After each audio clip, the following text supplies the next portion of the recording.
네, 안녕하십니까. 김 선생의 서울 이야기를 지내는 강사 김효입니다. 이번 시간에는 응봉산에서 보이는 다리들이란 제목으로 말씀을 드려보도록 하겠습니다. 흔히 서울의 10경 중에 하나로 이 응봉산 야경을 뽑고 있는데요.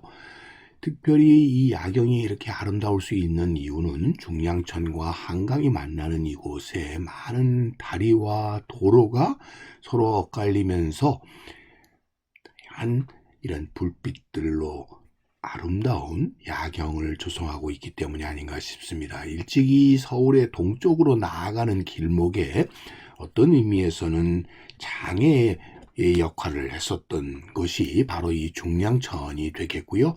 이 중량천과 한강이 만나는 이 지점은 그러다 보니까 동쪽으로 가는 많은 길들이 만나는 중요한 교통상의 요지가 될 수 있었다라고 볼 수가 있겠습니다.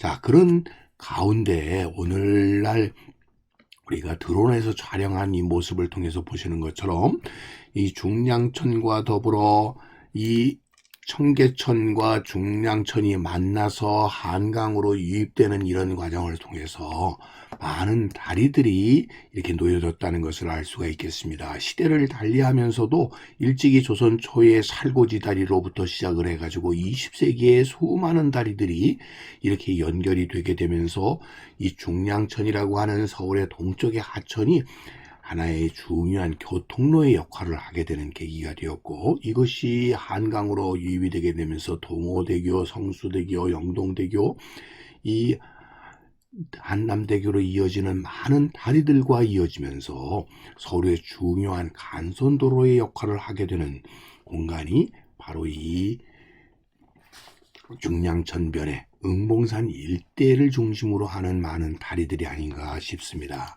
자, 그 시초에 해당되는 것이 바로 이 살고지 다리, 원래 이름은 제반교에 해당이 된다고 보실 수 있겠고요. 이 살고지 다리가 1483년에 이루어져서 쭉 유지되어 오다가 20세기에 와서는 을죽대홍수로 그 홍수 피해에 의해서 끊어지기도 했었다가 70년대에 다시 재복원이 되어서 지금도 다리의 기능을 하고 있는, 그래서 조선시대의 최장 돌다리로 꼽히고 있는 문화유산, 바로 이 살고지 다리가 되겠고요. 이 살고지 다리를 이어서서 또한 만들어지게 되는 다리가 이 성동교가 아닌가 싶습니다. 이 성동교가 만들어지기 전에 지금 청계천이 중량천으로 유입되는 과정에서 바로 이 분기점에 해당되는 것이 내부순환로의 분기점이 동부 간선도로와 연결이 되게 되면서 이런 다리들이 만들어지게 되었다라고 하는 것을 지금 여러분들 이 사진을 통해서 우리가 확인을 해 볼 수가 있겠고요. 이것이 내부 간선도로와 연결되는 분기점에 해당이 된다라고 보시면 되겠습니다. 자, 그래서 이루어지게 되는 이 다리가 만나서 동부 간선도로 이어지게 되었던 것이고요. 그와 더불어 함께 볼 수가 있는 것이 성동교의 모습이 되겠습니다. 지금 이 성동교라고 하는 것을 지금 살고지다리 하류 부분에 성동교와 성동철교의 모습을 보고 있는데요. 이 성동철교가 만들어지게 됐을 때 시초에 해당되는 것이 바로 1938년도가 되겠고요. 당시에 기동차가 다니는 다리의 필요에 의해서 만들어지게 되어서 오늘날에는 1979년도 이후로 왕복 6차선의 다리로 이렇게 확대가 되게 되었고요. 이와 더불어 지하철 2호선이 놓이게 되면서 그 옆으로 한강 이 성동교의 철교가 놓이게 되었던 것이죠. 자, 그래서 오늘날의 모습을 이루어내고 있다라고 보시면 되겠습니다. 성동교에 의해서 들을 수 있는 것이 바로 이 응봉교가 되겠는데요. 응봉교라고 하는 것은 처음에는 성수교라는 이름으로 붙여졌다가 성수대교와 혼돈이 된다고 해서 응봉교로 이름이 바뀌어져서 오늘에 이르고 있다라고 보시면 되겠습니다. 다음에 용비교가 되겠는데요. 강변북로가 개통이 되면서 이것이 유료도로화 되게 되었었던, 그래서 유료로 건너는 다리 중에 하나로 자리 잡게 되었던 것이 용비교라고 볼 수가 있겠습니다. 1970년에 개통이 되어서 이것이 쭉 운영이 되다가 1983년도 이후에 와가지고 무료화되게 되었었던 도로가 되겠습니다. 그래서 여러분들 왼편에 보이고 있는 것이 바로 이 당시로서는 경원선 구간의 기찻길이 되겠고요. 그 옆으로 강변으로 도로가 건설이 되게 되었고요. 지금 오른편에 보는 것이 응봉산이 되겠죠. 응봉산 옆으로 놓여진 다리가 바로 이 용비교가 되겠습니다. 그래서 이 용비교가 이루어내는 이런 램프, 분기점들이 중심이 되어서 이 응봉산 아래에 대표적인 야경을 조성하게 되는 중요한 길목에 해당된다라고 보시면 되겠습니다. 그래서 이런 모습을 갖추게 되었다고 보시면 되겠고요. 멀리 성수대교 그리고 올림픽대로와 겹쳐지게 되면서 아름다운 야경을 이루는 모습을 우리가 확인을 해볼 수가 있겠고요. 특히 응봉산 개나리와 더불어서 대표적인 이런 한강의 아름다움을 우리가 즐길 수 있는 장소로 꼽히고 있는 것이 바로 이 용비교 일대라고 보시면 되겠습니다. 자, 밑으로 지금은 경의중앙선 전철이 지나가고 있는 그로 용비교를 볼 수가 있겠고요.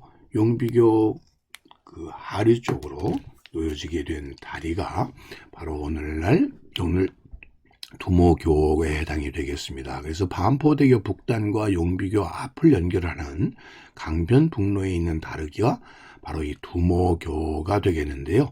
1995년도에 개통된 한강다리 두모교의 경우는 인천대교 부산의 동서고가로 다음으로 가장 긴 다리에 해당되는 것이 바로 8,000m급의 두모교가 되겠습니다. 자, 이렇게 고가의 형태로 다리의 형태로 조성이 된 강변 북로에 놓여져 있는 다리가 바로 이 두모교가 되겠고요. 이 두모교라고 하는 것이 자체가 강변에 이렇게 다리 구조로 되어 있는 도로망이다 보니까 이렇게 아름다운 야경을 이루어내면서 한편으로는 한강의 동호대교, 한남대교, 잠수교 등으로 이어지는 이 다리와 연결되어 아름다운 야경을 이루어내고 있다라고 보시면 되겠습니다. 그런 의미에서 바로 이 동호를 끼고 있는 옥수동의 동호대교가 놓이게 되었던 것도 그런 것이라고 보시면 되겠고요. 자, 이런 과정 속에서 아름다운 야경들을 이루어낼 수 있는 서울의 아름다움을 될 수 있는 뿐만 아니라 이곳을 통해서 중요한 교통로들이 연결되는 풍광을 연출해내고 있다라고 보시면 되겠습니다. 자, 이런 곳과 더불어 우리가 함께 또 볼 수 있었던 또한 특이한 다리에 해당되는 것이 바로 이 두묵의 다리 터널이 되겠습니다.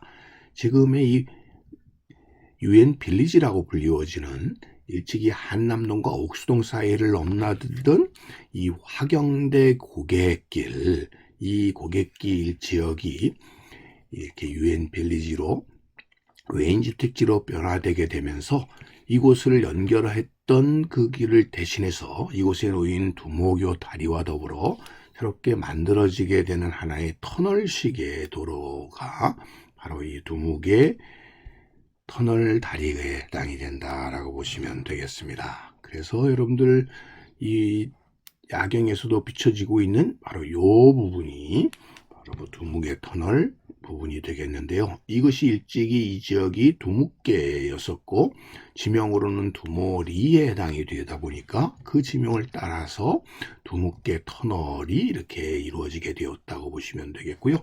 터널이지만 그냥 막힌 터널의 형태가 아니라 한강변으로는 이렇게 개방된 공간으로 이루어져 있는, 그래서 더욱 아름다운 모습을 갖추고 있는 것이 바로 두묵계 터널 도로라고 보시면 되겠습니다. 자, 이런 것들이 이어지게 되면서 강변 북로와 더불어 이 터널들이 이루어내서 동호를 끼고 있는 이 옥수동 일대의 아름다운 풍광이 이어지게 되어서 지금도 응봉산에서 내려다보는 이 한강변의 모습이 이렇게 아름답게 우리에게 다가오는 것 또한 바로 이런 다리들이 만들어내는, 즉 길들이 만들어내고 많은 사람들이, 자동차가 모이는 이런 아름다운 풍광으로 이어지기 때문이 아닌가 싶습니다. 오늘 이 시간에는 바로 이 중량천과 한강을 중심으로 해서 이루어지고 있는 이 다리들이 바라보이는 응봉산 정상에서의 서울의 모습을